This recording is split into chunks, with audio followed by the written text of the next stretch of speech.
O chão que Zé pisava era o seu único mestre. 32 anos de suor na terra fizeram dele um homem forte, mas a alma dele era ingênua como um bezerro recém-nascido. A vida de Zé era simples, mas seu coração batia forte por Rosa, a moça que tinha chegado na vila há alguns anos. Ele passou a última década juntando cada centavo, comprando o melhor terno que a feira podia oferecer. Tudo para este dia, o casamento. O padrinho, seu melhor amigo, João, estava ali, sorrindo e batendo nas suas costas, dizendo que ele merecia Rosa. Mas a felicidade, às vezes, é só uma porta de celeiro prestes a cair. Minutos antes de Zé entrar na igrejinha da roça, a conversa que não era para ser ouvida chegou aos seus ouvidos.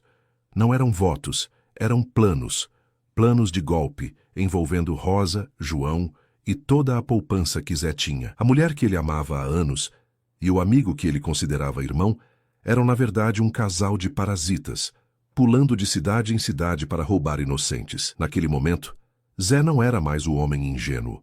A justiça dele não era baseada em livros, mas na força da roça, e a reviravolta que ele armou seria lembrada para sempre. Mas como um homem da roça, sozinho, desmascara 2 golpistas profissionais no dia do seu próprio casamento. Se você está gostando de histórias assim de vingança e justiça simples, não esquece de se inscrever para acompanhar a continuação. Me diga aqui embaixo, você já foi traído por alguém que considerava família? O sol do sertão beijava o vilarejo com aquela preguiça quente que só a vida na roça conhece. Para Zé, o calor não era inimigo, era companheiro de trabalho. Ninguém naquelas terras conhecia a labuta como ele. Da semente à colheita, da ordenha ao arreio, Zé era o retrato do homem que não confia em nada que não tenha sido feito pelas suas próprias mãos. Não que fosse um homem rico, mas era próspero. A terra devolvia a ele em sustento o suor que ele despejava nela. Seu único luxo, talvez, fosse a teimosia em amar Rosa. Rosa tinha chegado à vila há uns 4 anos, trazida, diziam, por oportunidades. Era bonita de um jeito que não combinava com a poeira da estrada. Os olhos dela eram mais rápidos que a língua. E a roupa, embora modesta, sempre parecia nova demais para quem vivia ali. Zé, bobo, via nela a boneca que ele nunca teve. Via o futuro. Ele tentou a corte de todas as maneiras que um homem da roça sabe, oferecendo os melhores frutos, ajudando a consertar o telhado e sempre, sempre, com a palavra certa de respeito. Rosa aceitava, sorria e mantinha a distância exata para manter o interesse dele aceso, sem acender a desconfiança. O grande incentivador de Zé era João, alto, falante, com uma lábia que Zé nunca teve. João era o melhor amigo de Zé desde os tempos de menino, quando dividiam a mesma sede de água no pasto. João sempre apoiava Zé, mas não era um homem da roça como eles. João vivia de negócios na cidade e aparecia e sumia como fumaça. Zé confiava em João como confiava em seu próprio facão. Você tem que apertar o cerco, Zé. Essa rosa é ouro, mas você tem que cravar o ouro, senão a próxima chuva leva ela embora, dizia João, com um ar de quem entendia das coisas do mundo. Finalmente, Zé conseguiu. Convenceu Rosa, com a promessa de uma vida estável e a força do seu braço, a se casar. O casamento seria dali a 1 semana. Zé hipotecou uma pequena parte da sua terra mais produtiva para conseguir o dinheiro para a festa e, principalmente, para o dote que Rosa pediu para começar a vida. Era tudo o que ele tinha, mas por Rosa valia a pena. O dia do casamento chegou. O cheiro de bolo de fubá e alecrim pairava no ar. Zé, vestido com o terno apertado, sentia o coração na garganta. Ele estava atrás da igrejinha, ajeitando o lenço, quando ouviu as vozes, baixas, vindo do depósito de velas. Eram Rosa e João. Acha que ele desconfia? Perguntou Rosa com uma voz fria que Zé nunca tinha ouvido antes. O Zé? Aquele boi? Ele só entende de capim e esterco. O contrato da terra está assinado e o dinheiro do dote está no alforge. Terminamos essa farsa e sumimos antes do galo cantar, respondeu João, e havia um riso cruel na sua voz. Naquele momento, o mundo de Zé parou. A ingenuidade, que era a única fraqueza dele, morreu ali mesmo. O Zé que sairia da igreja casado com Rosa era outro homem. A dor da traição era cortante, mas a raiva era um fogo que aquecia o sangue. Eles iam roubá-lo, mas não hoje. Não o homem que só conhecia a justiça da mão pesada. O silêncio do depósito de velas engoliu o respiro de Zé. Ele ficou paralisado, não pela surpresa, mas pelo peso da verdade. Aquele som, o riso de João, não era o do amigo que ele conhecia. Era o som da lâmina afiada entrando nas suas costas. A conversa continuava. Mas agora era apenas barulho de fundo. A mente de Zé, que sempre foi simples, focada no plantio e na colheita, trabalhava com uma velocidade que ele nunca imaginou. Ele ligou os pontos. As viagens repentinas de João. A pressa de Rosa em fechar o casamento, mas só depois que o dote estivesse garantido. O jeito que eles trocavam olhares quando achavam que Zé não estava vendo. Não era romance. Era cumplicidade no crime. Zé apertou o punho. Seus nós ficaram brancos e ele sentiu a madeira do batente da porta sob seus dedos. Ele não era um homem de gritar ou de fazer barraco. Era um homem de ação e de consequências. Eles tinham pego a pessoa errada para dar o golpe. Rosa e João saíram do depósito, sorrindo como se tivessem acabado de assinar um contrato de fortuna. Rosa se dirigiu ao salão, onde as mulheres a esperavam. João veio diretamente para Zé, com aquele sorriso de canastra que Zé agora via como a máscara de um verme. Pronto, Zé, a noiva está uma beleza. Pega essa água de cheiro para dar uma refrescada. Logo mais você estará um homem casado, disse João, ajeitando a gravata borboleta de Zé. Zé forçou um sorriso, uma máscara de ingenuidade que ele agora usava. É, João, nunca estive tão nervoso, mas feliz, feliz demais, Zé respondeu, e a satisfação na voz de João por ter enganado o amigo era palpável. Não se preocupe, meu irmão.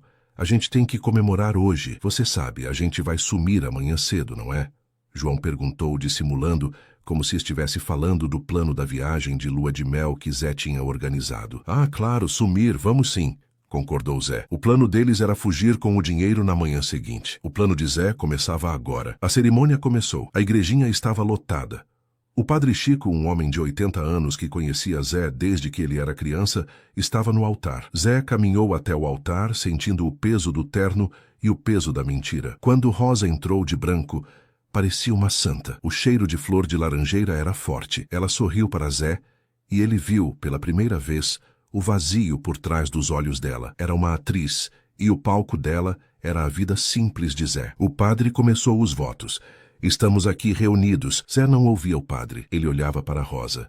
Olhava para João, que estava de pé ao lado dele, sorrindo para a plateia. O momento crucial chegou. Rosa, você aceita Zé como seu legítimo esposo? Rosa olhou para Zé e demorou um segundo a mais do que o necessário, como se estivesse calculando a última mentira. Aceito. Zé, você aceita Rosa como sua legítima esposa? Zé abriu a boca. Ele podia ter gritado a verdade, exposto os dois ali mesmo.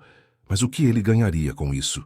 O escândalo seria dele, o papel de tolo seria dele, a vergonha seria dele, e Rosa e João, com a lábia afiada, encontrariam uma forma de se safar e, pior, sumir com o dinheiro. A vingança de Zé não podia ser rápida e barulhenta, tinha que ser lenta, dolorosa e envolver o único território que Zé dominava, a roça. Aceito, Zé respondeu, e o fogo no seu sangue aumentou, alimentado pelo disfarce. O padre declarou: pode beijar a noiva. O beijo foi rápido, seco. Zé sentiu o gosto amargo da traição.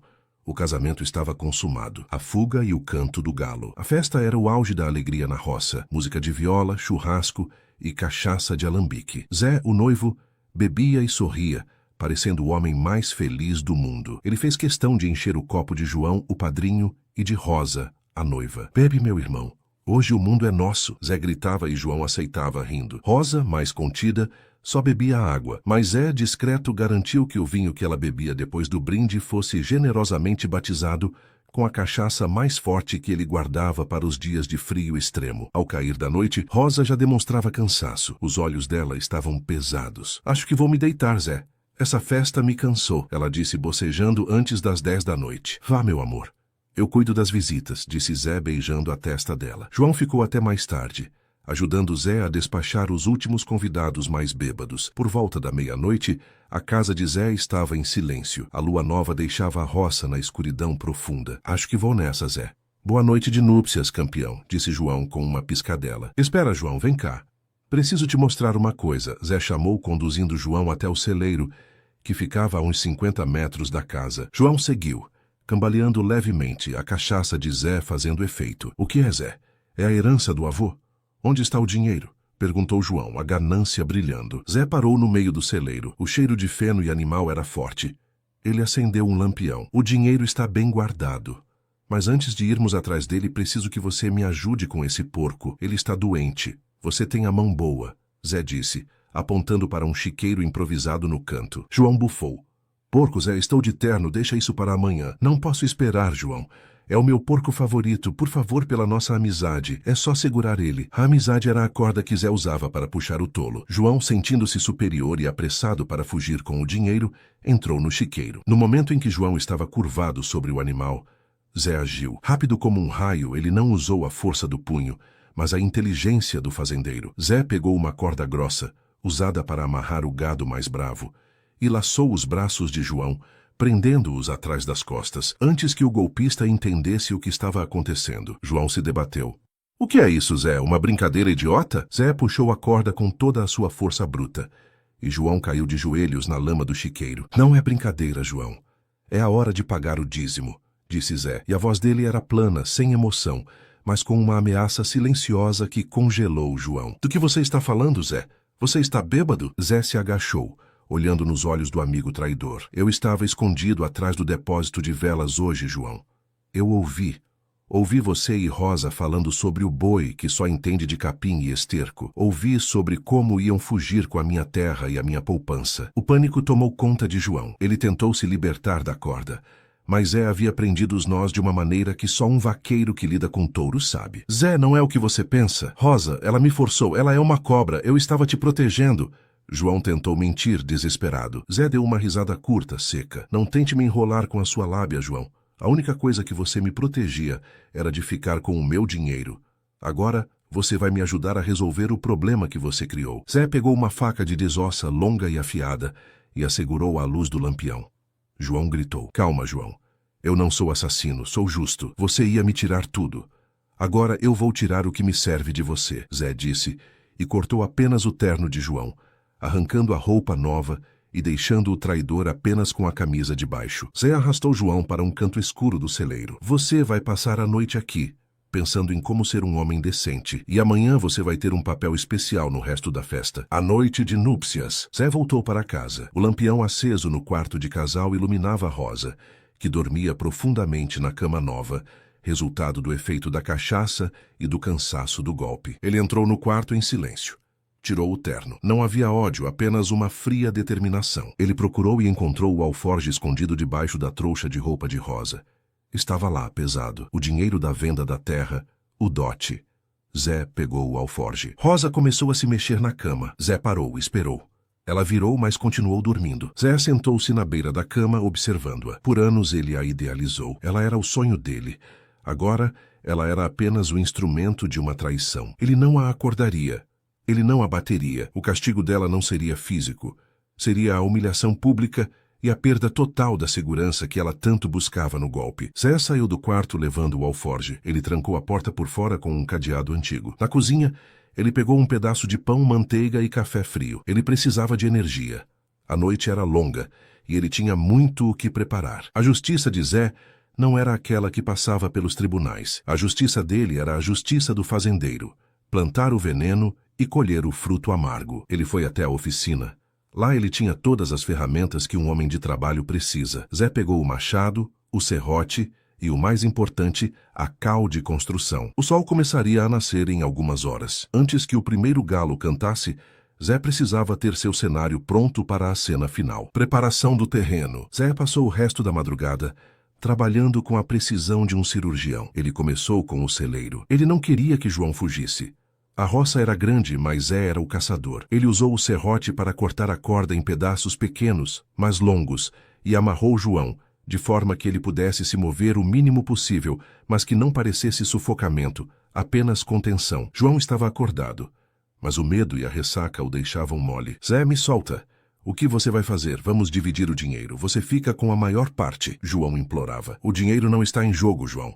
O que está em jogo é a honra, e a honra não se divide. Zé respondeu, fechando o grande portão de madeira do celeiro com pesados ferrolhos. De volta à casa, Zé começou a mover os móveis do pátio para o centro do terreiro. A festa de casamento deveria continuar na manhã seguinte, uma tradição na roça, o dia seguinte do noivo. Zé tinha um galinheiro grande e um criatório de cabras. Ele abriu o galinheiro e soltou todas as galinhas e galos pelo pátio, garantindo que o primeiro alarme da manhã fosse o mais barulhento possível. O foco principal de Zé, porém, era o quarto trancado onde Rosa dormia. Ele pegou a cal de construção, misturou com água e criou uma pasta grossa. Ele subiu em uma escada e, com cuidado, vedou todas as janelas do quarto de casal por fora, com a cal. A intenção não era prender Rosa, mas garantir que ela só pudesse sair por uma porta, a porta trancada, e que o cheiro forte da cal faria ela acordar com urgência. Ele então começou a criar uma cerca, usando madeiras velhas e arame farpado,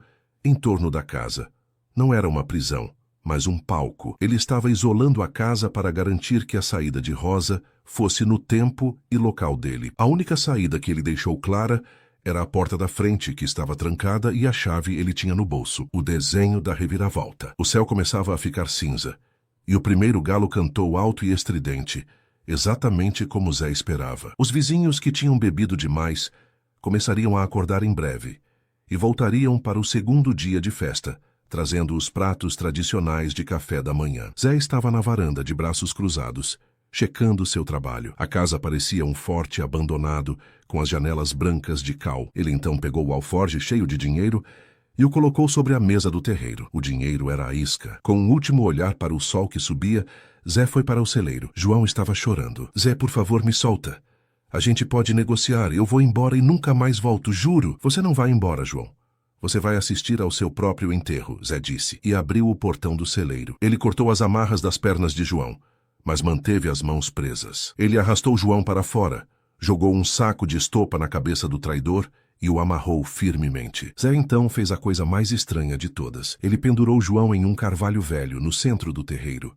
O carvalho era o ponto de encontro da vila, o lugar onde todos se reuniam para tomar sombra. Pendurou João de cabeça para baixo, não muito alto, o suficiente para que ficasse desconfortável e visível, balançando levemente como uma peça de carne no açougue. João gemia abafado pelo saco. Calma, João, o público está chegando, Zé sussurrou. Zé estava pronto. A plateia começava a chegar, atraída pelo barulho dos galos e pela curiosidade de ver o noivo no dia seguinte. O padre Chico foi o primeiro a chegar com sua bengala, seguido por Dona Maria, a vizinha mais fofoqueira, trazendo um prato de pamonha. Eles pararam chocados. O cenário era bizarro. A casa cercada, o noivo de pé e no centro, o padrinho pendurado de cabeça para baixo com um saco na cabeça. Zé, o que é isso? Que tipo de brincadeira é essa? Perguntou o padre assustado. Zé sorriu. Era o sorriso do homem que tinha plantado a semente da vingança e via a colheita chegando. Padre Chico, Dona Maria, meus amigos, sejam bem-vindos ao segundo dia do meu casamento. Hoje vamos celebrar o divórcio, Zé anunciou com a voz firme, e a revelação da cobra e do Judas. A reviravolta estava armada. Agora era só deixar o golpe se desarmar sozinho, peça por peça, sob o olhar de toda a vila. A última peça era Rosa, trancada e prestes a acordar. A manhã era fria, mas a tensão no terreiro de Zé irradiava calor. O grupo de vizinhos que voltavam para a farra pós-casamento aumentava a cada minuto. Eles cochichavam e apontavam para o padrinho, João, que pendia inerte do carvalho, como um fruto estranho. O padre Chico, sempre zeloso pela decência, avançou. Zé, tire esse homem daí imediatamente. O que pensa que está fazendo é o dia do seu casamento. Zé, no entanto, não se moveu. Ele vestia a mesma calça de trabalho e uma camisa limpa, parecendo o capataz no dia da entrega da safra. Ele pegou um martelo e bateu no sino que usava para chamar o gado, garantindo que toda a vila ouvisse o chamado. Padre e Dona Maria, vizinhos, eu chamei vocês aqui hoje para testemunhar uma coisa. Eu sou um homem simples. Não conheço leis, só a justiça da roça. E a justiça manda que o que se planta, se colhe. Zé começou, e sua voz, que sempre fora calma, tinha agora um peso de granito. Ele apontou para o carvalho. Aquele ali pendurado é o Judas, João, o meu melhor amigo. Ele e a minha esposa, Rosa, que está dormindo lá dentro, casaram-se comigo para me roubar. Eles são golpistas, que viajam de vila em vila casando com ingênuos como eu, para levar todo o nosso suor. Um murmúrio de incredulidade se espalhou. João, balançando, gemeu. Silêncio, Judas. A plateia precisa ouvir. Zé ordenou e pegou o alforje de couro, jogando-o na mesa do terreiro. As moedas tilintaram e todos viram a quantidade de dinheiro. Este é o dote, o pagamento pelo meu casamento. É o dinheiro da hipoteca da minha melhor terra. O plano deles era fugir esta manhã, com tudo, mas o galo cantou antes do combinado. Zé se virou para o grupo, e seus olhos eram implacáveis. Eles me chamaram de boi. Disseram que eu só entendia de capim e esterco. Talvez seja verdade, mas o boi, quando está na hora de lutar, usa os chifres. E a minha briga começa agora, a descoberta da cobra. Enquanto Zé discursava, o calor dentro do quarto de casal, somado ao forte cheiro da cal úmida, que vedava as janelas, finalmente fez Rosa acordar. Ela sentiu a dor de cabeça da ressaca da cachaça e percebeu o silêncio da casa. Tentou abrir a janela, mas estava grudada, bloqueada. Entrou em pânico. Ela correu para a porta. Estava trancada por fora. Zé! Zé! Ela gritou batendo na madeira. Zé esperou. Ele queria que os gritos dela fossem a trilha sonora de sua confissão. Lá fora, a multidão estava fascinada. O padre Chico tentava intervir, mas a curiosidade e o choque da traição eram mais fortes. Zé, não sabemos se isso é verdade. Deixe a moça sair. Ela só sai na hora certa, padre. Ela tem um papel a cumprir e a chave. Zé tirou do bolso uma chave enferrujada e a ergueu. Está comigo. Rosa, desesperada, começou a bater na porta com os ombros gritando que precisava de ajuda. O som dos gritos dela confirmou para a vila que algo estava realmente errado. As pessoas começaram a se juntar à cerca improvisada, observando o drama. Zé caminhou até a porta trancada. Rosa, minha querida esposa. Bom dia, o seu Judas está lá fora te esperando. Ele está ansioso para fugir com você. Zé gritou, de forma que todos pudessem ouvir. Zé, abre a porta! Eu não sei do que você está falando, é um mal-entendido! Rosa gritou, tentando manter o controle. Mal-entendido? Você e João estavam falando do boi que iam roubar. Quem é o boi, Rosa? Eu? Ou os maridos ingênuos que você e João já enganaram em outras cidades? Zé rebateu. O silêncio do lado de fora foi total. Zé tinha atingido a ferida. Rosa parou de bater na porta. A inteligência dela era rápida. Ela percebeu que Zé sabia de tudo. E pior, ele tinha a plateia. Zé, por favor, me perdoa. Foi João quem me convenceu. Eu sou inocente, ela chorou. Inocente? Uma pessoa inocente não pede um dote com o dinheiro da terra do marido. Uma pessoa inocente não se casa planejando fugir na manhã seguinte. O seu choro não vai funcionar aqui, Rosa. Este palco é meu, Zé disse. E o controle que ele tinha sobre a situação era total. A chave do julgamento. Zé deu um passo para trás e olhou para a multidão. Vocês todos vieram para a festa do casamento, mas o que temos agora é um divórcio. No meio do terreiro, e eu preciso da ajuda de vocês para decidir o que fazer. Ele olhou para a mesa, onde o alforje de dinheiro estava. Eles queriam o meu dinheiro. É só o que importa. Eles não ligam para a honra nem para o trabalho. Eles só ligam para o roubo. Zé pegou um balde de tinta vermelha, que usava para marcar o gado, e jogou uma pitada de pimenta brava nela, misturando com um pau. Ele voltou para o carvalho. João estava se debatendo mais, tentando tirar o saco da cabeça. Agora vamos à primeira parte da punição.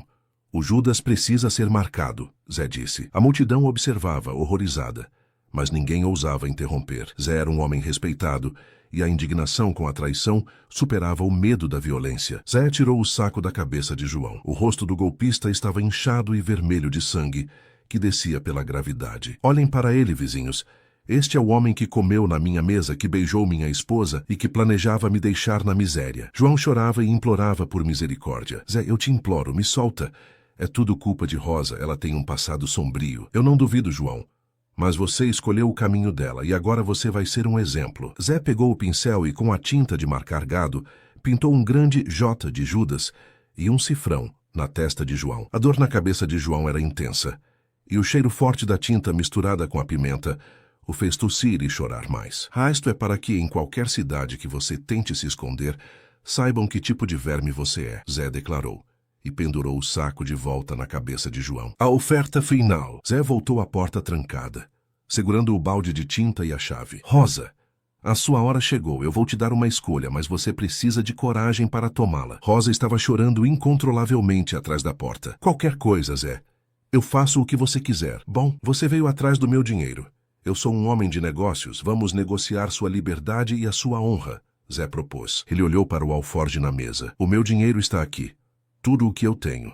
Se você for uma golpista esperta, você deveria tentar levar o máximo que puder, certo? Mas se você tentar levar tudo, você perde tudo. Zé então fez sua proposta bizarra. Você tem 1 minuto para sair dessa porta, Rosa. 1 minuto. Quando eu abrir a porta, você pode correr para a mesa, pegar o alforje e tentar fugir pela cerca. Se você passar por todos nós e sair da minha propriedade, o dinheiro é seu e você está livre para nunca mais voltar. A multidão ofegou. Era uma chance real de fuga. Mas tem uma regra, Rosa. Se em qualquer momento você for pega, ou se você não conseguir abrir a cerca, você perde tudo. O dinheiro fica E eu não vou deixar você ir embora com a mesma facilidade que você entrou. O padre Chico será o juiz do tempo. O padre, assustado, olhou para o relógio de bolso. Zé, isso é loucura? Ela é sua esposa? Não é loucura, padre. É justiça de leigo. Ela me roubou o futuro. Eu vou roubar a dignidade dela. 1 minuto é tempo mais do que suficiente para uma golpista correr. Mas a cerca é difícil. E a roça está cheia de gente curiosa. Zé respirou fundo. Rosa, o minuto começa agora. E ele abriu o cadeado. Girou a chave e se afastou. O padre Chico deu o sinal. 30 segundos. A porta se abriu com um estrondo. Rosa saiu cambaleando, com os olhos assustados. Ela estava com o vestido de noiva amassado e os cabelos despenteados. Ela viu a multidão. O dinheiro na mesa e pendurado no carvalho João. O medo transformou-se em pura ganância. Ela correu para a mesa, agarrou o alforje. O peso do dinheiro era reconfortante. Ela estava rica e faltava pouco para a liberdade. 10 segundos! Gritou o padre. Rosa correu para a cerca de arame farpado. Ela tentou saltar, mas a madeira era alta.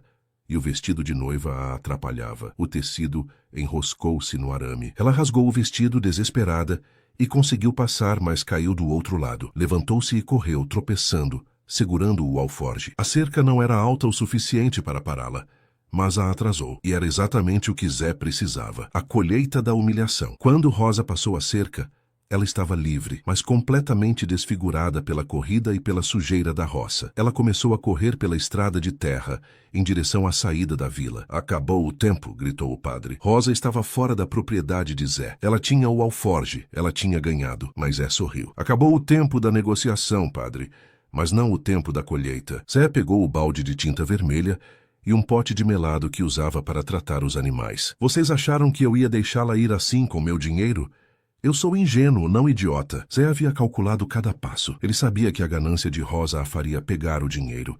E ele sabia que a fuga seria caótica. Ele tinha o plano B. Zé soltou os cachorros. Não eram cães de guarda ferozes, mas sim os 2 beagles de caça de Zé, treinados para perseguir cheiros específicos no mato. Eles eram rápidos e excelentes em rastrear. Peguem a lebre! Zé gritou para os cães, apontando para Rosa na estrada. Os beagles correram como flechas.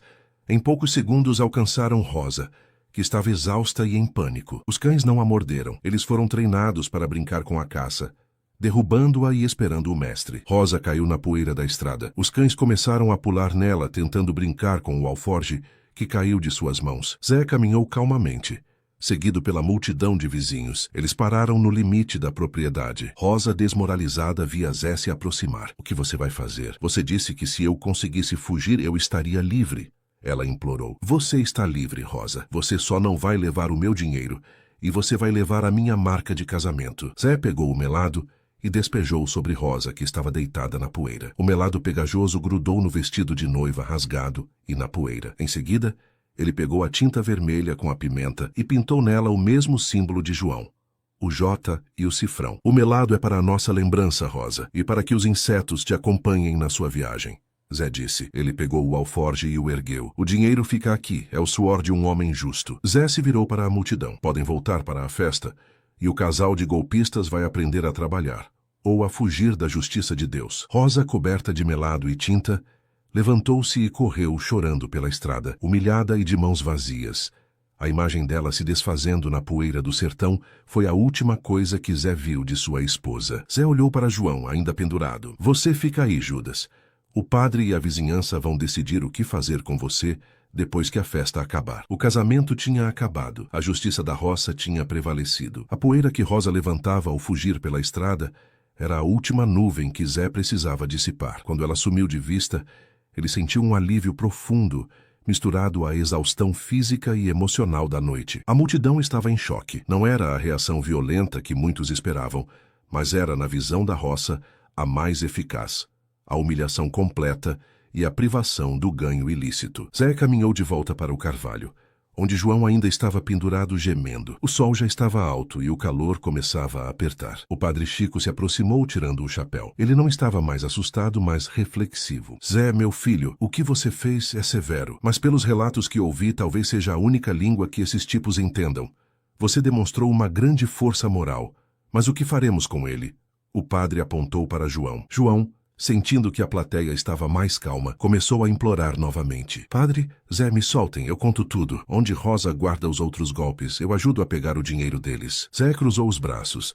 O dinheiro deles não me interessa, João, só o meu, e o meu está aqui. Ele deu um tapa no alforge. Padre, a justiça deste homem não é minha. É da comunidade. Ele traiu a mim, mas desrespeitou toda a nossa vila. Vamos deixar a comunidade decidir o que fazer com o Judas. Eu já fiz a minha parte. Dona Maria, a vizinha, deu um passo à frente com o olhar de quem tinha visto a história de uma vida se desenrolar em poucas horas. Eu decido, Zé. Esse canalha não merece a cadeia do governo. Ele merece o trabalho. Ele vai passar o dia pendurado ali, debaixo do sol, para todo mundo da cidade que vier ver saber quem ele é. E ao anoitecer, Zé, você o solta, mas com uma condição. Ele vai ir embora a pé sem nada e sem nunca mais pisar nesta terra. A decisão foi unânime. Ninguém na roça queria se envolver em burocracia ou julgamentos formais. A pena era a exposição e o banimento. Zé assentiu. Está feito e agora, vizinhos, a festa continua. Eu perdi uma esposa golpista, mas ganhei a minha honra de volta. Vamos comer, beber e celebrar a vida que temos, que é honesta e suada. A comunidade, aliviada pela resolução do drama e fascinada pela engenhosidade de Zé, começou a se dispersar, voltando aos pratos e à viola, mas com um novo respeito pelo homem que eles achavam que era apenas um boi. A limpeza e o recomeço. Zé passou o resto do dia desmontando o palco que ele havia montado. Ele limpou a cal das janelas, guardou o arame farpado e recolheu os objetos da festa. O dinheiro seguro no alforge estava de volta à sua posse. A presença de João pendurado no carvalho era um lembrete constante da traição, mas também da sua vitória. Cada vez que Zé olhava para ele, sentia a força que não sabia que tinha. Ao meio-dia, o sol estava no pico. João implorava por água. Zé, embora justo, não era cruel. Ele pegou um copo de água e levou à boca de João, que mal podia beber por estar de cabeça para baixo. Beba, João. Mas lembre-se, a água que você bebe hoje é paga com a humilhação que você me causou. Zé disse. Zé, eu juro, eu te admiro. Você é mais esperto do que eu pensei. Se me soltar, eu posso ser seu aliado. Eu conheço o mundo, Zé. João tentou, usando sua última cartada, a lábia. O mundo que você conhece é podre, João. Eu prefiro a poeira e o cheiro do meu esterco. É honesto. Zé se afastou, deixando João com a sua penitência. O padre Chico, antes de ir embora, chamou Zé de lado. Zé, o casamento é um sacramento. Você assinou. Legalmente, você é casado com Rosa. Zé sorriu. Um sorriso que só a sabedoria da roça pode dar. Padre, nós da roça não ligamos para papéis. O que importa é a palavra e o laço. Ela quebrou a palavra e eu cortei o laço. Ela está correndo para longe de mim com medo. E eu estou aqui com meu dinheiro. Ela nunca mais vai voltar. O divórcio na roça é a distância, padre. E o meu divórcio já está assinado na testa dela. O padre, sabendo que a realidade legal não era o que movia aquela comunidade, apenas concordou com a cabeça. O adeus de Judas. O sol se pôs, e as sombras começaram a engolir a paisagem. A maioria dos vizinhos já tinha ido embora. Apenas Zé, o padre Chico e Dona Maria restavam, esperando a hora final. Zé caminhou até João. A noite chegou, João. Sua pena pública terminou. Ele cortou as cordas. João caiu no chão, desajeitado e dolorido. Ele demorou alguns segundos para conseguir ficar de pé, cambaleando. A tinta vermelha do J e do cifrão parecia brilhar no escuro. Zé pegou as roupas de João, rasgadas e sujas de barro e fezes de porco, e as jogou aos pés dele. Vista-se. Você não vai andar nu por aí. João vestiu o que podia. Ele estava humilhado, quebrado e com a dor física intensa. Minhas economias, Zé. Me dá algum dinheiro para eu sair daqui? João implorou. Você veio para me roubar, João. Você vai sair exatamente como merecia, de mãos vazias e sem um cavalo. Vai sair a pé, sentindo cada centímetro da estrada que você planejava roubar. Zé apontou para a direção oposta de onde Rosa tinha fugido. Vá para o norte. Nunca mais volte para esta região. Se eu te encontrar aqui, a próxima vez não vai ser só uma corda. João, sem forças para argumentar, começou a andar na escuridão. Ele se virou uma última vez. Você vai pagar por isso, Zé! Ele gritou, a voz fraca e quebrada. Eu já paguei, João. Paguei com a dor da traição e recuperei a honra. Quem está pagando é você. E vai pagar por muito tempo. João se arrastou pela estrada. O último rastro de sua existência ali sumindo na noite. A lição da terra. Na manhã seguinte, Zé acordou com a luz do sol entrando pelas janelas limpas. Ele sentiu o cheiro de café e ovo frito. Ele estava na cozinha. Dona Maria, a vizinha fofoqueira, que também tinha um coração bondoso, estava preparando seu café. Você precisa de ajuda, Zé. Sua casa está uma bagunça e você precisa se alimentar, ela disse sem rodeios. Zé sorriu. Obrigado, Dona Maria, eu agradeço muito. Enquanto comia, ele olhou para o terreiro. Tudo estava limpo. A cerca desmontada, o celeiro em ordem. A vida voltava ao normal, mas não a mesma. A história de Zé de como ele desmascarou os golpistas no dia do casamento, se espalhou como fogo no mato seco. Ele se tornou uma lenda na região, não por ter sido traído, mas por como lidou com a traição. Ele não usou armas, não feriu gravemente, mas usou o método mais temido pelos bandidos, a vergonha pública e a anulação do ganho. Zé, que antes era visto apenas como um trabalhador duro e ingênuo, era agora respeitado como um homem de inteligência fria e justiça implacável. Ele aprendeu a maior lição da sua vida. A força bruta é importante, mas a sabedoria em usá-la é o que realmente faz um homem prosperar. Ele tinha o dinheiro de volta, a terra estava segura e, o mais importante, a ingenuidade tinha dado lugar à cautela. Zé continuou sua vida na roça. Ele plantou, colheu e cuidou dos animais. Ele nunca se casou novamente. Ele dedicou seu amor à terra, que nunca o traiu. A única coisa que mudou foi o apelido. Ninguém mais o chamava de Zé. Todos o chamavam de Mestre ou o Justo. E a história de Rosa e João? Eles se separaram na estrada, cada um buscando um novo golpe. Mas a marca de Zé, o J e o cifrão não saía da memória de quem os via.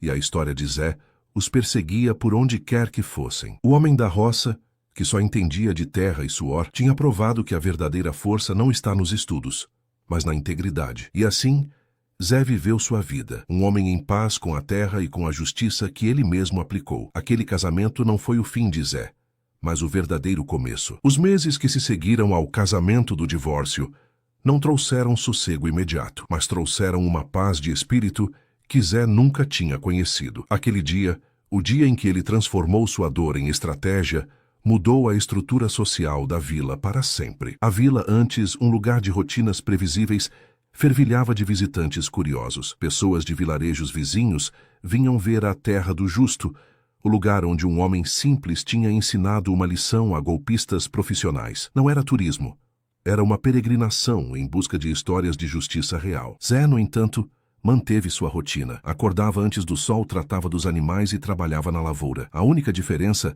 era a constante presença de Dona Maria, que insistiu em cuidar dele como uma segunda mãe, garantindo que ele não voltasse a ser descuidado com as mulheres. A fama de Zé, entretanto, viajava mais rápido que um cavalo em galope. Os rastros de Rosa. A primeira notícia sobre o destino de Rosa veio de longe, trazida por um tropeiro que passava pela região vindo do sul. O tropeiro, ouvindo as histórias na taverna local, soltou a língua. Ah, mas a história de vocês me lembrou uma que vi em outra cidade uns meses atrás. Uma mulher bonita, mas suja de tinta e melado, chegou lá pedindo ajuda. Ela tinha um J e um cifrão no corpo. Dizia que tinha sido roubada e agredida por um bando de ciganos, mas a história não colava. O tropeiro contou que a mulher, que ele identificou como Rosa, estava completamente paranoica, sempre olhando por cima do ombro. Ela tinha perdido toda a autoconfiança que a fazia uma golpista eficaz. O melado havia atraído enxames de moscas e abelhas por dias, e a tinta, apesar de lavada, tinha manchado sua pele e, pior, sua reputação. Ela não conseguia parar em lugar nenhum. Assim que tentava flertar com algum comerciante ou fazendeiro, alguém na rua a reconhecia.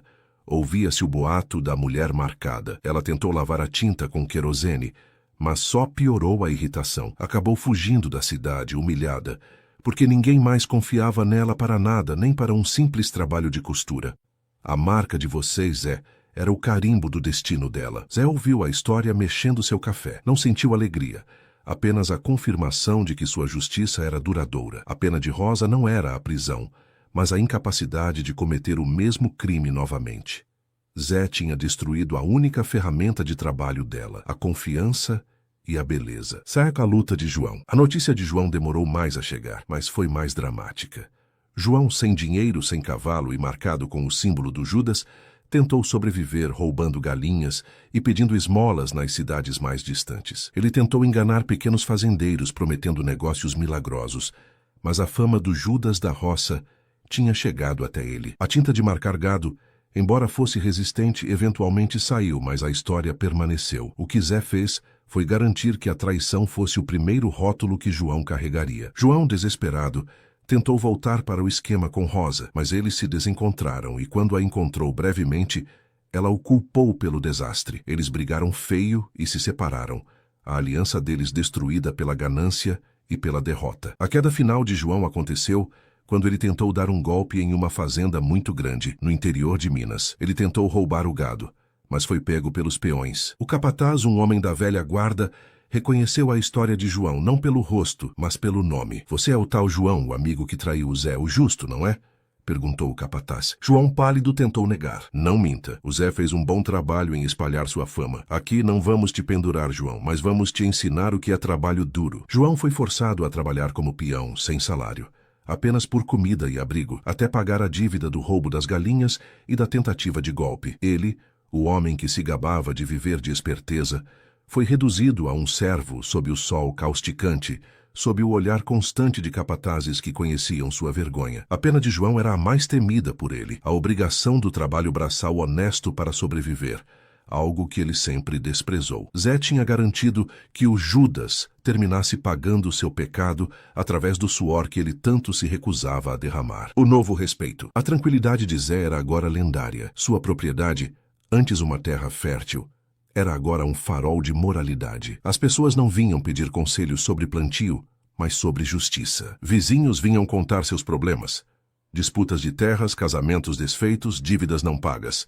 Zé, sentado na varanda, sem nunca ter lido um livro de leis, ouvia e aplicava a justiça da roça. Se o acordo não foi escrito, mas foi selado com um aperto de mão, a terra decide. Se o vizinho te roubou a cerca, ele não só tem que pagar o arame, mas tem que plantar uma árvore no lugar para que a sombra lembre os dois da paz. Suas decisões eram aceitas porque eram simples, diretas e, acima de tudo, justas. Ele não buscava a pena capital ou a prisão, mas o equilíbrio e a correção do erro através do trabalho ou da humilhação necessária para restaurar a ordem. Zé não queria ser líder político, mas ele se tornou o juiz informal da região. Ele tinha provado que a força de um homem não vinha da riqueza ou do conhecimento formal, mas da capacidade de defender o que é dele com inteligência. Ele era o antídoto para a malandragem. A segunda proposta de casamento. Cerca de 1 ano e meio depois, a vida de Zé seguia seu curso. Ele estava financeiramente mais estável, pois a terra respondia bem aos seus cuidados. Uma tarde, uma moça de uma cidade vizinha chamada Clara visitou Zé. Ela era filha de um fazendeiro rico, bem educada, mas com um temperamento forte e os pés fincados na realidade rural. Ela não veio disfarçada ou tentando conquistá-lo com falsos sorrisos como Rosa. Ela foi direta. Senhor Zé, eu ouvi sua história, todos ouviram. Eu vim aqui porque preciso de um homem que entenda a diferença entre o ouro e o trabalho. Zé, surpreso pela ousadia, a convidou a sentar-se na varanda. E o que atrasa esta simples varanda, Clara? Meu pai quer me casar com um homem da cidade, um advogado. Ele é cheio de palavras bonitas, mas não sabe a diferença entre um porco e uma cabra. Eu quero um homem que me proteja da mentira e que saiba ser justo. Clara olhou diretamente nos olhos de Zé. Eu não vim pedir dote, Zé. Eu vim pedir sociedade. Eu tenho terras férteis, mas preciso de um braço forte e um juízo reto para administrá-las. Se casarmos, é um contrato de trabalho e lealdade, não de golpe. Se algum dia eu tentar te trair, eu espero que você me pendure no carvalho e me marque com a tinta. A proposta de Clara era a antítese de Rosa. Não era baseada na ganância ou no disfarce, mas na verdade brutal do que era a vida na roça. Trabalho e lealdade. Zé sorriu pela primeira vez desde o dia do casamento fracassado. Ele viu em Clara não a beleza superficial de Rosa, mas a força e a sinceridade. Clara, se você me dá sua palavra, eu te dou a minha força. Mas o meu casamento não será uma festa. Será um aperto de mão e um banquete simples com os vizinhos. Sem pompa. Apenas o compromisso com a terra. É o que eu quero, Zé, Clara disse, estendendo a mão. O casamento desta vez foi discreto, mas real. O padre Chico celebrou a união e os vizinhos compareceram não por curiosidade, mas por respeito e carinho. Zé, o homem da roça, encontrou seu final feliz, não por ter se tornado esperto como os bandidos, mas por ter permanecido justo e aprendido a valorizar a verdade sobre o disfarce. Ele construiu uma família sólida, baseada no suor da testa e na honestidade, provando que a verdadeira riqueza não está no que se rouba, mas no que se constrói. A história de Zé, o justo, continuou a ser contada por gerações. Um lembrete de que, mesmo o mais ingênuo dos homens, quando traído, pode encontrar uma justiça mais poderosa do que qualquer lei escrita. A roça era o seu tribunal, e a humilhação, sua sentença. A união de Zé e Clara foi, de fato, uma sociedade perfeita. O conhecimento de Zé sobre a terra se uniu à capacidade administrativa e à organização de Clara. Em poucos anos, Eles não eram apenas prósperos, eram a referência de sucesso e probidade na região. A fazenda se expandiu e o gado deles era o mais saudável, os grãos, os mais fartos. Aquele casamento, simples e sem alarde, contrastava violentamente com a farsa anterior. A cada colheita, Zé lembrava do dote que quase perdeu e valorizava ainda mais cada moeda ganha com suor honesto. A lenda se solidifica. A fama de Zé, o Justo, transcendeu as fronteiras da província. As pessoas vinham a ele com dilemas que a lei não conseguia resolver. Zé aplicava a lógica da roça. Se é para o bem da comunidade e é justo, deve ser feito. Ele era o mediador, o árbitro que trazia a paz onde os advogados traziam a discórdia. Ele desenvolveu uma filosofia simples de vida. A roça ensina que toda ação tem uma consequência. Se você negligencia o plantio, você colhe a fome. Se você planta a discórdia, você colhe a solidão. Clara se tornou a guardiã dessa filosofia. Ela era a razão de Zé, garantindo que a justiça dele nunca se tornasse arrogância. Não humilhe por prazer, Zé. Humilhe para ensinar. A lição tem que ser mais forte que a dor, ela costumava lembrá-lo. Eles tiveram 3 filhos, todos criados com o mesmo rigor moral, o valor do trabalho e o desapego ao dinheiro fácil. Eles cresceram ouvindo a história de Rosa e João, não como um conto de tristeza, mas como um conto de advertência sobre a tentação da fraude, o retorno do eco. 10 anos se passaram. Zé tinha agora 42 anos. Seu corpo era forte, mas sua mente era afiada. Ele estava no auge da sua vida, sentado na varanda, apreciando o pôr do sol com Clara, quando um garoto de recados chegou ofegante. Seu Zé, tem um homem na estalagem muito doente que quer falar com o senhor. Ele diz que é de extrema urgência e que tem que ser com o Justo. Zé sentiu um calafrio na espinha. Ele não era médico. Quem procuraria um fazendeiro no leito de morte? Ele foi à estalagem da vila, uma viagem curta, mas carregada de pressentimento. O homem estava deitado em um colchão fino, tossindo violentamente. Ele estava magro, sujo e com a pele amarelada. A miséria escorria dele. Quando Zé se aproximou, o homem fez um esforço para abrir os olhos, que brilharam de reconhecimento e medo. Zé, o Justo, sou eu, João. O tempo não tinha sido gentil com João. O homem falante, com a lábia afiada, estava reduzido a um traço pálido do golpista de 10 anos atrás. Zé sentou-se na beira do colchão. Não havia ódio, apenas pena fria. O que o traz de volta à terra que você foi banido, João? João tossiu, cuspindo sangue. Eu estou morrendo, Zé. A tísica me pegou. Eu voltei para cá porque, ironicamente, esta era a única terra onde eu sabia que não seria roubado no leito de morte. Você está enganado, João. A única razão pela qual você não será roubado aqui é porque você não tem mais nada para roubar.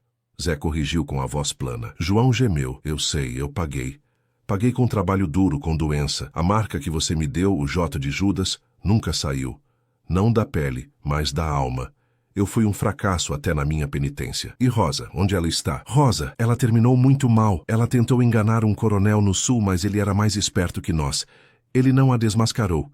Ele a usou. Ela se tornou propriedade dele, sem casamento, sem nada. Ela está presa a ele, sendo tratada pior que animal de carga. A ganância dela a destruiu de uma forma que nem mesmo você poderia ter planejado. João chorou. Você nos venceu, Zé.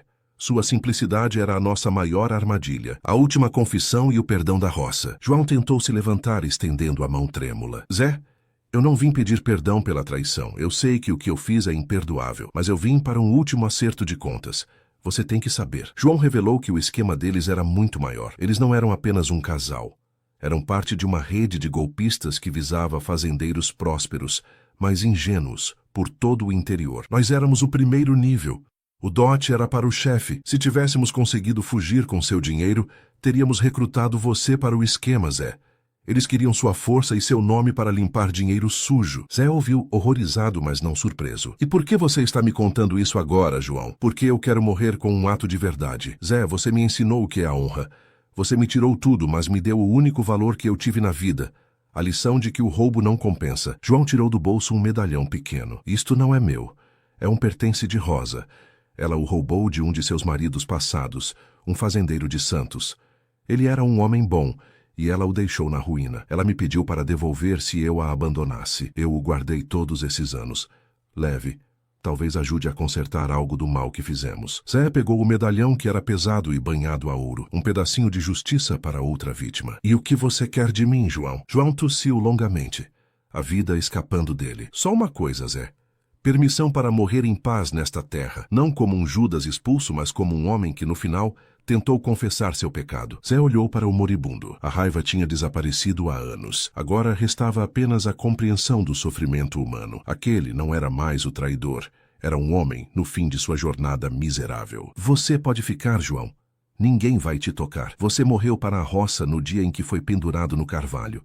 Agora, você pode morrer em paz, como um homem sem nome. João sorriu, um sorriso genuíno e fraco. Obrigado, Zé, o justo. João morreu naquela noite. Zé e Clara garantiram que ele fosse enterrado em um canto discreto do cemitério da vila, sem identificação. Um homem que voltou para o único lugar onde sua miséria foi aceita. O desfecho da justiça e o legado. Com a confissão de João, Zé tinha o desfecho completo da sua história. Ele havia sido traído, mas a reviravolta não apenas o salvou financeiramente, mas também lhe deu um novo propósito. Zé usou o medalhão roubado para rastrear a família do fazendeiro de Santos, que Rosa havia arruinado. Ele viajou, levando o medalhão, e contou a história com a honestidade que lhe era peculiar. A família, embora não pudesse recuperar a fazenda perdida, teve um fechamento, sabendo que a justiça, de alguma forma, havia sido servida contra Rosa e João. Zé voltou para casa, para sua terra e para sua família. Ele nunca mais foi o homem ingênuo que se deixou enganar. Sua força residia agora em sua capacidade de ler o coração das pessoas, um dom que a traição lhe concedeu. Ele olhava para seu carvalho, que ficava no centro do terreiro. Não era mais um local de castigo, mas um símbolo. O carvalho era o lembrete de que a justiça, quando aplicada com inteligência e retidão, é a semente mais forte que um homem pode plantar. Zé viveu uma vida longa e honrada, sempre conhecido como o homem que transformou seu próprio casamento em uma lição de moralidade para toda a região. Ele provou que a força do braço, unida à justiça do coração, vale mais do que qualquer diploma ou lábia de golpista. A roça tinha seu herói, e ele era Zé, o justo. Capítulo 6. A colheita da sabedoria e os testemunhos da terra. A morte e o enterro silencioso de João fecharam um ciclo na vida de Zé. Não havia mais pontas soltas, apenas o caminho à frente, iluminado pela experiência. A fazenda de Zé e Clara, agora robusta, prosperava em todos os sentidos. Eles se tornaram a fundação moral e econômica da vila. Zé, mesmo tendo alcançado uma posição de respeito e influência, jamais abandonou suas raízes. Ele continuava a trabalhar a terra com as próprias mãos, garantindo que o suor mantivesse sua perspectiva honesta. A escola da roça. Os filhos de Zé cresceram admirando o pai. Eles não precisavam de livros de história para aprender sobre moralidade. Eles tinham a história do próprio pai e o carvalho no quintal. O mais velho, Tonho, era o reflexo físico de Zé, forte, taciturno e dedicado à terra. A filha do meio, Maria, tinha a inteligência afiada de Clara. O mais novo, Lucas, era o mais curioso, o que mais perguntava sobre o passado. Um dia, Lucas, com cerca de 16 anos, estava olhando para o velho carvalho. Pai, é verdade que o tio João, quando foi pendurado, tentou subornar você? Zé sorriu, limpando as mãos sujas de barro. Verdade, meu filho. Ele ofereceu dividir o roubo. Disse que eu ficaria com a maior parte. E por que o senhor não aceitou? Seria dinheiro fácil e o senhor não teria que lutar tanto. Zé sentou-se na sombra do carvalho. Lucas, a terra me ensina uma coisa. O que não é plantado não se sustenta. O dinheiro de João e Rosa era uma semente podre. Se eu aceitasse, mesmo que fosse a maior parte, eu estaria plantando a desonra em minha própria casa, e a colheita seria amarga. A luta foi justamente para provar que meu trabalho valia mais do que o golpe deles. Ele apontou para a fazenda vasta. Veja tudo isso, meu filho. É real. É nosso.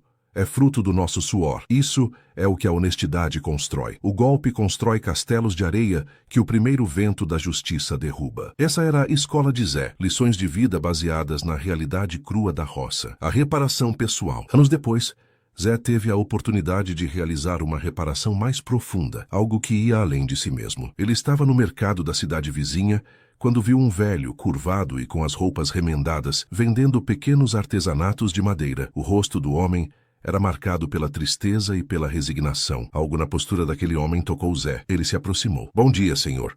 Posso ver sua mercadoria? O velho levantou a cabeça. Tinha olhos cansados, mas gentis. Enquanto olhava os artesanatos, Zé tirou do bolso o medalhão de ouro que João lhe havia entregue. Conhece isto, senhor? O velho estacou, o ar preso nos pulmões. Ele pegou o medalhão e suas mãos tremeram. Onde você conseguiu isso? É de minha esposa, de muitos anos atrás.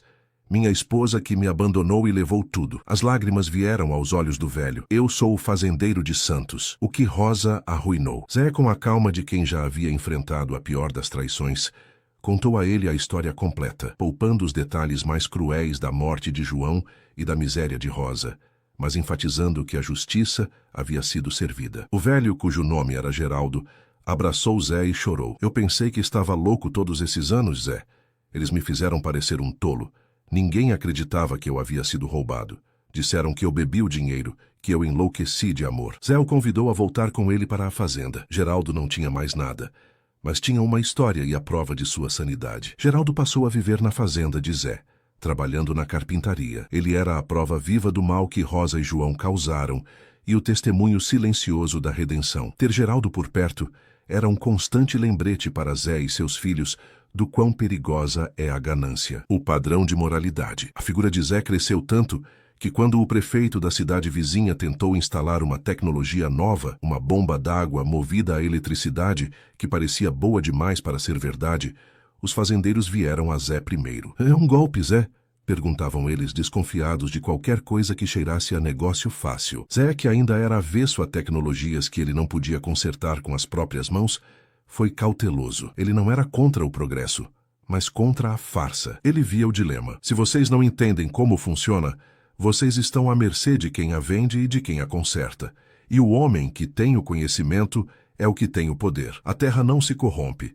A máquina, sim. Ele aconselhou a comunidade a investir primeiro em um poço comunitário, perfurado com métodos antigos e seguros, antes de se arriscar em máquinas complexas e dívidas. Seus vizinhos seguiram o conselho. Meses depois, a tecnologia elétrica do prefeito falhou e a empresa desapareceu com o dinheiro dos poucos que tinham investido. A sabedoria de Zé estava no que ele recusava, não no que ele aceitava. O legado duradouro de Rosa. O legado de Rosa, ironicamente, também era parte da fama de Zé. Ninguém mais na região se casava com estrangeiros sem uma investigação minuciosa de seu passado. Os casamentos na roça voltaram a ser baseados na confiança comunitária e na apresentação de parentes conhecidos e não em promessas vazias. A desconfiança, plantada pelo golpe de Rosa, agiu como um sistema de defesa da comunidade. Um dia, Clara trouxe uma carta de um viajante. É uma carta estranha, Zé.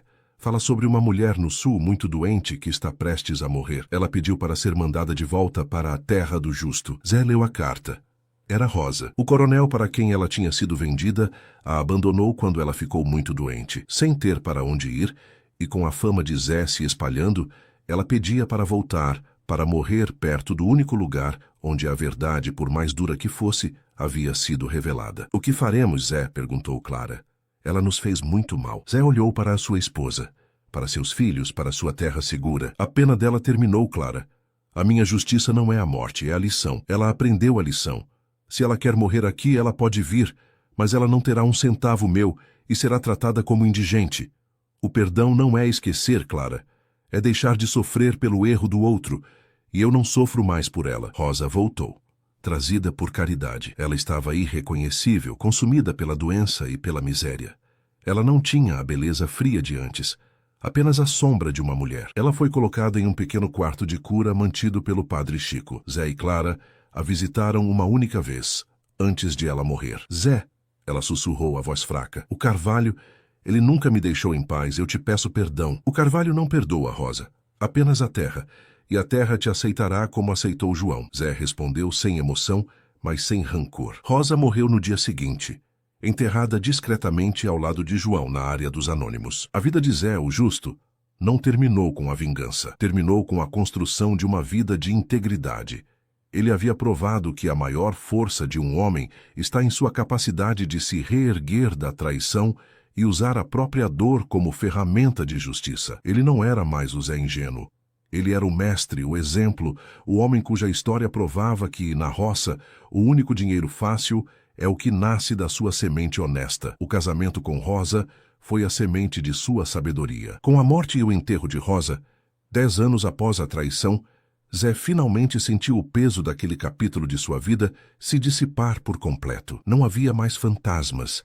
A terra que ele cultivava, a família que ele criou e a reputação que ele construiu eram a prova tangível de sua vitória sobre a fraude. A fazenda prosperou tanto que Zé precisou contratar mais peões e desenvolver sistemas de irrigação mais sofisticados, ainda que simples o suficiente para serem mantidos sem a dependência de técnicos externos. Ele nunca confiou em contratos longos ou em promessas escritas por advogados. Seus acordos eram selados com um aperto de mão e a presença do padre Chico como testemunha moral. A liderança não solicitada. Zé, que nunca quis a política, tornou-se o líder de fato da microrregião. Quando havia uma disputa sobre a água do rio ou sobre o preço da safra, ele era o juiz. Seus julgamentos eram realizados na varanda, sob a sombra do carvalho que um dia sustentou João. A varanda de Zé passou a ser conhecida como a Câmara de Justiça da Roça. Em uma ocasião, 2 fazendeiros brigavam há meses por causa de uma cerca que tinha sido movida na calada da noite. Eles tinham gasto a pequena fortuna em advogados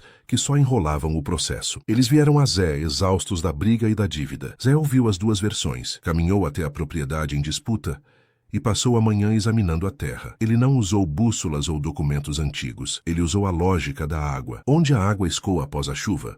Onde a terra está mais alta? A cerca deve seguir o limite natural da drenagem, para que um não inunde a terra do outro e para que ambos usem a água justa. Ele mandou os 2 homens que antes eram inimigos trabalharem juntos por uma semana, construindo a nova cerca e o sistema de drenagem.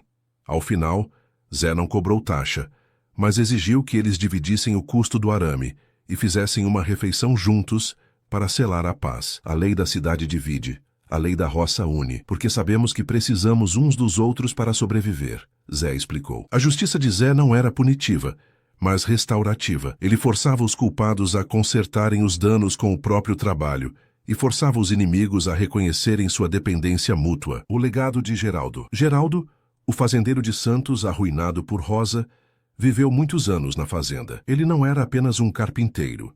Ele se tornou o contador de histórias, o guardião da memória da traição. Geraldo, com sua humildade e tristeza, era um contraponto perfeito à prosperidade de Zé. Ele era o exemplo do que a ingenuidade sem ação pode causar. Ele ensinava aos filhos de Zé sobre os perigos da vida urbana e da beleza vazia. Quando Geraldo morreu, Zé o enterrou com honras. Ele era o último elo vivo de Zé com o passado, o último testemunho da vítima pura. O medalhão de ouro que Geraldo havia recuperado foi derretido e transformado em um pequeno sino de cobre que Zé instalou na varanda. O sino tocava sempre que o vento soprava, lembrando Zé do preço da desonra, a cautela e o desapego. A maior mudança em Zé foi seu desapego aos bens materiais. Ele era rico em terra e gado, mas vivia modestamente. O dinheiro para Zé era apenas uma ferramenta, nunca um mestre. Ele se recusava a acumular mais do que precisava para o sustento e a expansão justa da fazenda. Clara, que era mais pragmática, tentava convencê-lo a modernizar a casa, a comprar carros mais novos para a família. Zé, somos ricos. Por que viver com tanta simplicidade? Porque a ganância de Rosa, Clara, começou na busca pelo luxo. O luxo nos torna moles e dependentes. Eu quero ser forte e independente. Quero poder perder tudo e ainda saber como reconstruir. O dinheiro fácil me assusta. Ele traz a mentira. Essa filosofia de desapego fez com que Zé investisse grande parte de sua fortuna na própria comunidade. Construiu uma pequena escola e ajudou a bancar a manutenção da igrejinha do Padre Chico. Ele usava seu dinheiro para plantar estabilidade ao seu redor. O povo da roça se defende. Um dia, um grupo de empresários da capital tentou comprar as terras de Zé e de todos os vizinhos para construir um grande complexo de resort. Eles vieram com ternos caros, promessas vazias e contratos complexos. O líder do grupo, um homem chamado Dr. Ramiro, tentou usar a mesma lábia de João. Senhor Zé, o senhor não precisa mais suar. Ofereço milhões. O senhor pode viver o resto da vida no luxo, e seus filhos serão ricos. Zé os recebeu na varanda, sob o carvalho. Ele ouviu as promessas com os filhos e Clara ao lado. Ele pegou um punhado de terra e deixou-a escorrer pelos dedos. Doutor, eu não negocio a minha vida. Esta terra não é um produto, é o nosso sustento. Se eu vender, o que meus filhos vão fazer? Vão viver da promessa de vocês? Vão ficar dependentes do dinheiro que se acaba? Dr. Ramiro riu com desdém. Ora, Sr. Zé, o senhor é um homem rico, não seja ingênuo. Ingenuidade. Zé respondeu, e a voz se tornou a mesma daquele dia do casamento, fria e perigosa. Ingenuidade foi a minha primeira esposa me chamar de boi. Eu aprendi que o boi é forte e sabe defender o seu pasto. Vocês vieram aqui com promessas de luxo, exatamente como fizeram os golpistas que tentei casar. Ele contou a história de Rosa e João com todos os detalhes. A traição, a exposição e o destino miserável dos dois. Vocês querem a minha terra. Eles queriam o meu dinheiro. A diferença é que vocês são mais educados, mas a intenção é a mesma. Me deixar sem nada. Eu sou o justo nesta terra. E a minha justiça diz que vocês devem ir embora, antes que eu decida lhes dar uma lição de moral. Os empresários, assustados com a seriedade da ameaça e com a lenda de Zé pairando no ar, recuaram e foram embora. Zé havia protegido a comunidade não com armas, mas com a reputação de sua justiça implacável. O triunfo silencioso. Zé, em sua velhice, era um homem em paz. Ele olhava para o passado sem ressentimentos. Aquele dia, o dia em que ele descobriu a traição, foi o dia de sua maior sorte. Se tivesse se casado com Rosa sem descobrir o golpe, teria perdido tudo, e talvez sua vida teria sido diferente e infeliz. A traição foi o catalisado para sua verdadeira força. Ele não se tornou amargo. Ele se tornou vigilante. A lição final de Zé era que a verdadeira riqueza não está no que você tem, mas no que você é capaz de defender e reconstruir. E a verdadeira justiça não está na punição formal, mas na exposição da verdade e na consequência lógica da desonra. Em seu leito de morte, cercado por Clara, seus filhos e netos, Zé pediu para ser levado para fora, para que pudesse ver o carvalho e sentir o cheiro da terra pela última vez. A terra não mente, ele sussurrou para Clara, e a honestidade é a única cerca que protege para sempre. Seu legado não eram os bens, mas a história de como um homem da roça, ingênuo e sem estudos, usou a traição para se tornar o juiz de sua própria vida e o guardião da verdade em sua comunidade. A reviravolta de Zé foi, de fato, seu maior plantio. Capítulo 8. Os sementes da retidão e o teste dos herdeiros. Zé viveu até os 85 anos, falecendo pacificamente sob a sombra de seu carvalho. Sua morte não foi um luto desesperado, mas uma celebração da vida justa que ele liderou. A fazenda e a filosofia de Zé, o justo, foram passadas para seus filhos. O legado que Zé deixou não era apenas terra, mas um código de conduta. Ele havia treinado seus herdeiros não apenas para cultivar, mas para discernir a verdade da mentira. A divisão da herança. A primeira prova do sucesso de Zé como educador veio com a divisão de sua vasta propriedade. Em muitas famílias rurais, a herança é o catalisador de brigas violentas e de ressentimentos duradouros. Zé, prevendo isso, deixou instruções claras e simples, redigidas não por um advogado, mas por ele mesmo, com a caligrafia forte de um homem que sabia o que queria. A terra não será dividida em lotes. A terra permanecerá unida como um corpo. Meus filhos administrarão juntos, pois a força da roça está na união. Tonho, o primogênito e o mais apegado ao trabalho físico, ficaria com a supervisão das plantações e do gado. Maria, a de espírito mais aguçado, ficaria com a contabilidade e os negócios, garantindo que os contratos fossem claros e a honestidade transparente. Lucas, o mais jovem e com o coração voltado para a comunidade, continuaria o papel de mediador e juiz, mantendo a Câmara de Justiça da Roça aberta. Clara, a matriarca, seria a conselheira final. O teste de Zé foi aprovado. Os filhos aceitaram o acordo sem questionamentos, pois entendiam que o maior patrimônio era o nome da família e a unidade da terra. O teste do contrabando. A fama do justo agora recaía sobre Lucas. Ele tinha que provar que a justiça de Zé não era apenas uma lenda do passado, mas uma força viva. Certa vez, um grupo de contrabandistas de mercadorias da fronteira tentou usar a fazenda de Zé como ponto de passagem.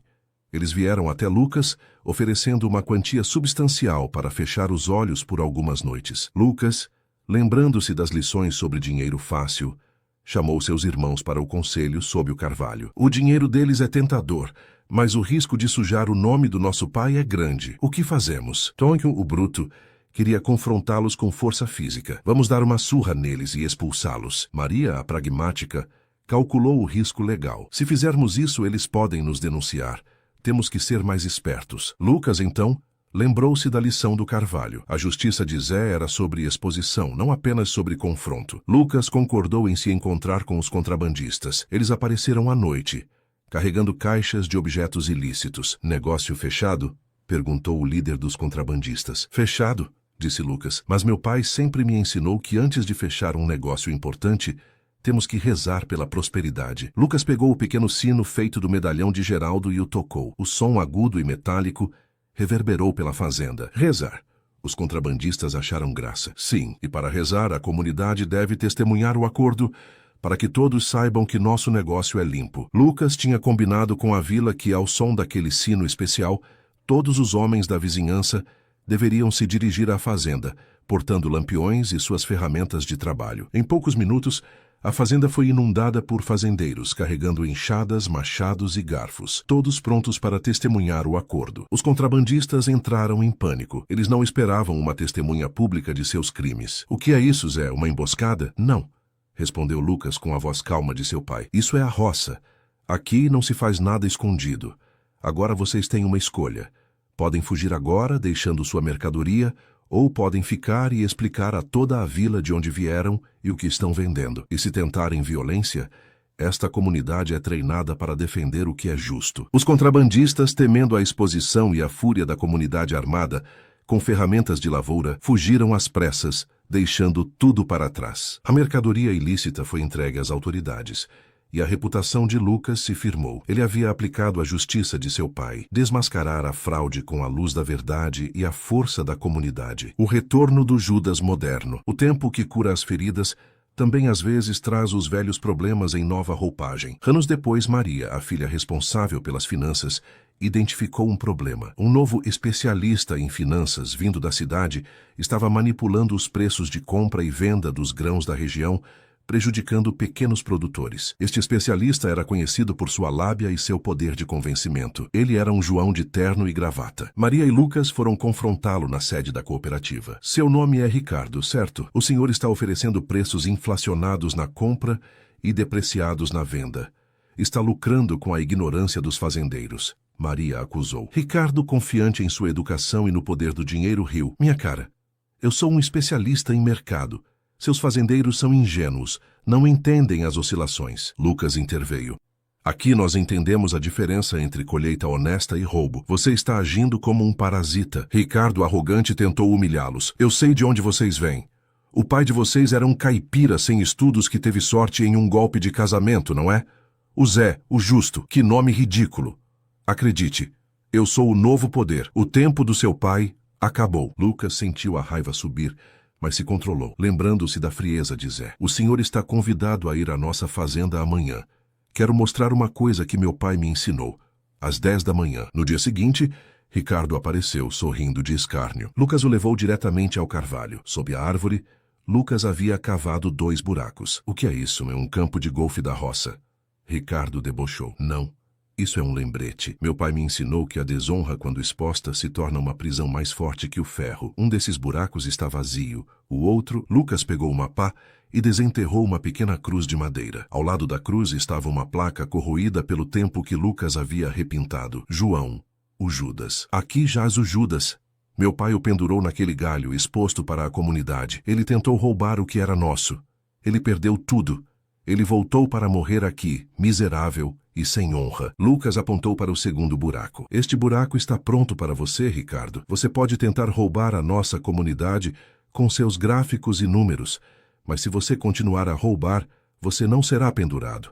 Você será enterrado ao lado do homem que lhe ensinou o caminho da traição. Seu nome será lembrado por gerações como o segundo Judas. Ricardo, que vivia de números e contratos, foi confrontado com a crueza da morte e da desonra. A história de Zé, o justo, não era um mito, mas uma ameaça real e palpável. O especialista, pálido, fez as malas e sumiu da cidade. Ele percebeu que, contra a justiça da roça, suas leis urbanas eram inúteis. Os filhos de Zé mantiveram o legado. Eles provaram que o maior triunfo de Zé não foi apenas se vingar, mas criar uma família que continuaria a defender a terra com a mesma força e justiça. A semente da retidão que Zé plantou cresceu forte e protegeu a comunidade, provando que a honestidade é a base de toda prosperidade verdadeira. Capítulo 9.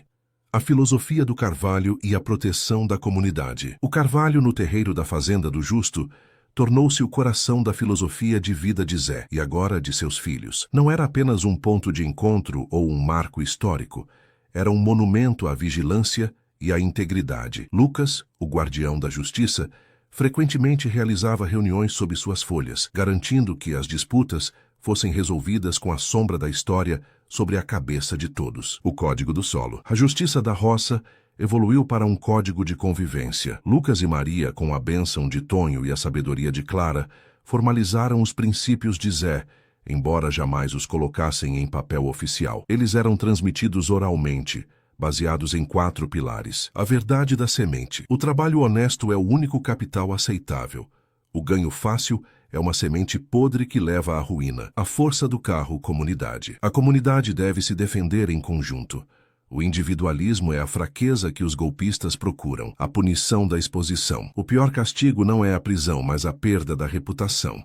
A desonra é a cerca que impede o criminoso de voltar. O perdão sem esquecimento. Perdoar não é apagar a lição. É apenas deixar de carregar o fardo, mas a vigilância deve permanecer. Este código era a barreira invisível que protegia a comunidade de Zé de todas as formas de fraude moderna. A crise da água. A roça enfrentou um período de seca severa. O rio que irrigava as terras de Zé e dos vizinhos estava quase seco. A crise trouxe o pior em alguns. Um fazendeiro mais antigo e respeitado, chamado Coronel Mendes, começou a desviar a pouca água restante para sua propriedade, usando canais subterrâneos que ele havia construído secretamente. Os fazendeiros menores desesperados vieram a Lucas. Eles não queriam a lei da cidade.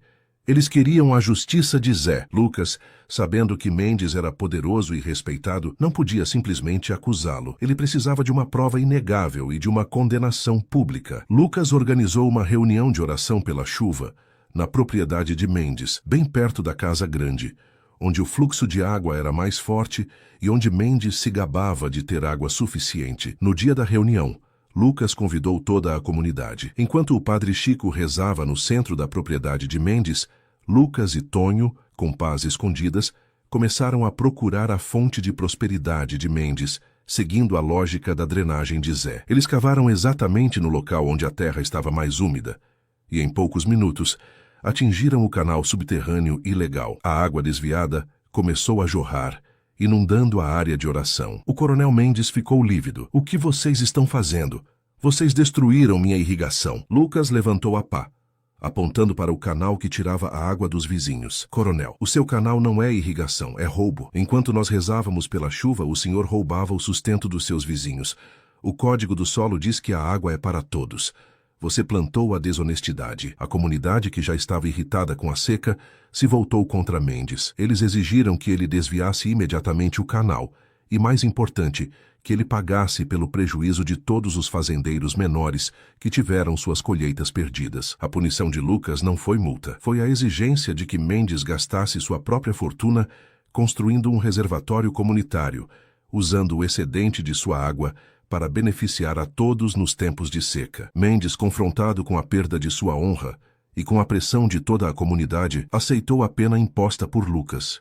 Ele teve que usar seu dinheiro para ajudar aqueles que ele havia prejudicado. O filho de Zé havia aplicado a justiça de seu pai, transformar o ato do crime em um benefício comunitário. A descoberta de Rosa e a última lição. Maria, a mais intelectual, descobriu algo perturbador sobre o passado de Rosa. Em uma viagem à capital para vender a safra, ela vasculhou antigos jornais e documentos. Ela descobriu que Rosa e João não apenas aplicavam golpes de casamento, mas que Rosa havia herdado uma pequena fortuna de uma tia rica, mas reclusa, pouco antes de chegar à vila. Rosa havia vendido essa herança e usado o dinheiro para financiar a vida de golpista e para pagar a entrada dos golpes em outras cidades. Maria compartilhou a descoberta com Lucas e Tonho. Rosa não precisava do dinheiro do Zé para viver.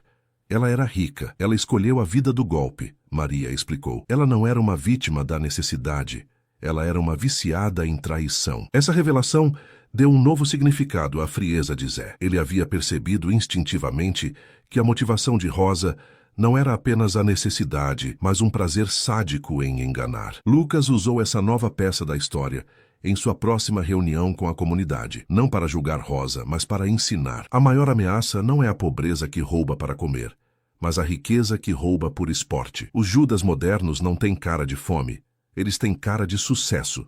Nosso pai, Zé, não só recuperou o dinheiro dele, Ele se salvou de ser recrutado para a maldade e salvou a comunidade de ser uma presa fácil. A velhice de Clara e a gratidão silenciosa. Clara, a viúva de Zé, viveu o resto de sua vida com o conforto e o orgulho de ter sido a parceira do justo. Ela era a guardiã emocional da família, garantindo que a justiça de Zé não virasse dureza. Em uma tarde, ela estava sentada sob o carvalho, olhando para os netos brincando. Um dos netos pegou um pedaço de barbante e amarrou-o em um galho, balançando-o. Vovó, por que este galho é tão famoso? Perguntou o neto. Clara sorriu acariciando o cabelo dele. Por que, meu amor? É onde seu avô Zé pendurou a desonra para que todos pudessem ver. Ele transformou a dor dele na lição mais importante para todos nós, que a honra, quando perdida, pesa mais que qualquer ganho. Clara sabia que se Zé tivesse casado com Rosa, sem descobrir o golpe, ele teria sido um homem infeliz e arruinado. A traição foi um presente amargo que o forçou a encontrar sua verdadeira força. A história de Zé, o homem da roça que usou sua força e sua inteligência simples para desmascarar golpistas, tornou-se o mito fundacional da região. Ele provou que, mesmo em um mundo sem tecnologia e sem leis complexas, a retidão e a verdade, quando aplicadas com coragem, sempre prevalecem. A reviravolta no dia do casamento foi o primeiro passo para o triunfo silencioso de uma vida justa. A vida seguiu seu curso na fazenda do justo. A terceira geração da família de Zé crescia, aprendendo a valorizar o cheiro do solo e a desconfiar de promessas brilhantes. O carvalho era agora uma árvore majestosa, com a história da traição cravada em suas raízes e a paz da justiça em seus galhos. Lucas, Maria e Tonho mantinham o código do solo vivo, e a Câmara de Justiça era consultada por prefeitos e fazendeiros de todo o estado. Zé não tinha mudado o mundo, mas tinha mudado a mentalidade de sua região, provando que a integridade é o ativo mais valioso. A visita do estudioso. Anos depois, um jovem historiador e sociólogo da capital chamado Dr. Eduardo veio à vila para estudar a justiça comunitária e o fenômeno de Zé. Ele estava fascinado por como uma região sem tribunais formais resolvia disputas complexas através de um código moral simples. Dr. Eduardo passou semanas entrevistando os filhos de Zé, Dona Clara e os vizinhos. Ele estava tentando entender a lógica por trás da pena de humilhação e exposição. Ele se encontrou com Lucas sob o carvalho. Senhor Lucas, seu pai era um gênio da justiça popular, mas me explique a pena de humilhação. Por que não simplesmente prenderam João e Rosa? Lucas, paciente, explicou. Dr. Eduardo, a prisão da cidade é um luxo. Eles recebem comida, teto e podem planejar o próximo crime. A roça não tem esse luxo. Aqui, a moeda mais importante é o nome. Se você perde o nome, você perde a capacidade de negociar, de confiar, de viver em sociedade. O que meu pai fez foi tirar o crédito deles. Ele os tornou inválidos socialmente. Isso, para um golpista, é a pior prisão. E o melado e a tinta? Foi uma crueldade? Não, foi uma lição. A tinta era a marca. O melado era a consequência. Rosa era linda e usava essa beleza para enganar. O melado a tornou feia, suja, e o cheiro atraía insetos, lembrando a ela que o golpe dela atraía parasitas. A pena se encaixava no crime e era visível para todos. Dr. Eduardo compreendeu. A justiça de Zé não era sobre vingança pessoal. Era sobre a defesa sistêmica da comunidade, usando o único recurso que tinham, a reputação. A última prova da integridade. Maria, a administradora, enfrentou o último grande teste. A fazenda estava em seu pico e um banco da capital ofereceu um empréstimo gigantesco, com juros muito baixos, para que eles expandissem a plantação para terras não utilizadas. A proposta era tentadora, mas envolvia assinar um contrato de 50 páginas, cheio de letras miúdas. Maria, lembrando-se da desconfiança de Zé em relação ao papel e à lábia, recusou o empréstimo, explicando ao banqueiro que a família só investia o que ganhava com o próprio suor e que a expansão seria lenta, mas segura. O banqueiro ficou surpreso. A senhora está recusando milhões? Seu pai era conhecido por ser um homem simples, mas esperto. Por que essa cautela? Meu pai me ensinou, Maria respondeu, que o único juro aceitável é o que a terra devolve ao trabalho honesto. A dívida é o melado do capital. Ela te atrai com o doce, mas te deixa preso. Meses depois, o banco faliu, arrastando muitos fazendeiros que haviam aceitado os empréstimos arriscados. A fazenda do justo permaneceu intacta. A lição de Zé de que a autossuficiência e a desconfiança do dinheiro fácil são as maiores proteções salvou sua família novamente. O perdão da terra. A filosofia de Zé não era apenas sobre punição, mas sobre reconciliação com a verdade. Ele havia perdoado Rosa e João, permitindo que morressem em sua terra, embora sem honra. Este era o perdão da terra. A natureza aceita de volta tudo o que cai, mas não apaga as marcas do que foi plantado. O carvalho permaneceu como o centro da vila. Em sua base, os filhos de Zé colocaram uma placa, não em homenagem a Zé, mas em homenagem à lição. A placa dizia em letras simples e rústicas: aqui toda semente tem sua colheita. A honra é a nossa maior safra. Os netos de Zé cresceram brincando perto dos 2 túmulos anônimos de João e Rosa, e perto do carvalho. Eles aprendiam que os túmulos eram o fim da mentira, e o carvalho, o começo da verdade. O casamento fracassado de Zé, que começou como a pior traição imaginável, se tornou a fundação de uma dinastia de retidão. Zé, o homem da roça, provou que a força não está na tecnologia ou nos livros, mas na capacidade de manter a simplicidade e a justiça em um mundo complexo. Ele transformou a dor da traição em sabedoria imperecível. O Zé ingênuo se foi, e Zé, o justo, viveu para sempre. O sol poente tingia o carvalho de dourado, uma cena que se repetia há quase um século. Sob a árvore, Lucas, já um homem idoso, mas com a postura ereta e a força no olhar herdadas de seu pai, recebia um casal de noivos que vinha de longe para buscar a bênção da Câmara de Justiça. Não vinham pedir que ele resolvesse uma briga, mas que ele testemunhasse o contrato de casamento, querendo garantir que a união começasse sob a égide da honestidade do justo. Nós não queremos a bênção do papel, Sr. Lucas. Queremos a bênção do carvalho, disse a noiva emocionada. Lucas sorriu. Ele havia assumido plenamente o manto de Zé. Ele conduziu o casal até a base da árvore, onde a placa rústica falava da honra. O carvalho não dá bênçãos, meus filhos. Ele dá lições. A maior lição que meu pai nos deixou é que o amor, assim como a terra, só floresce com a verdade. Se houver segredos entre vocês, a semente estará podre antes mesmo do plantio. Ele pediu que eles se dessem as mãos e olhassem um para o outro, exatamente como Zé havia feito em seu casamento, mas desta vez, com a certeza de que a traição seria inadmissível. A imortalidade de Zé. A história de Zé, de Rosa e de João não era mais apenas uma lenda regional. Ela se tornou um conto de moralidade transmitido de boca em boca por todo o interior do país. As pessoas paravam nas feiras e diziam: cuidado com o golpe. Lembrem-se de Zé, o justo. A fazenda prosperava sob a administração cautelosa e justa da família. Eles eram a prova de que era possível ser próspero sem ser corrupto e forte sem ser cruel. O Dr. Eduardo, o historiador, publicou um livro que se tornou famoso, documentando o Código de Justiça da Roça. Ele dedicou um capítulo inteiro à reviravolta no dia do casamento, chamando-a de A Sentença do Melado. Ele escreveu: Zé não era um homem de leis, era um homem de consequências.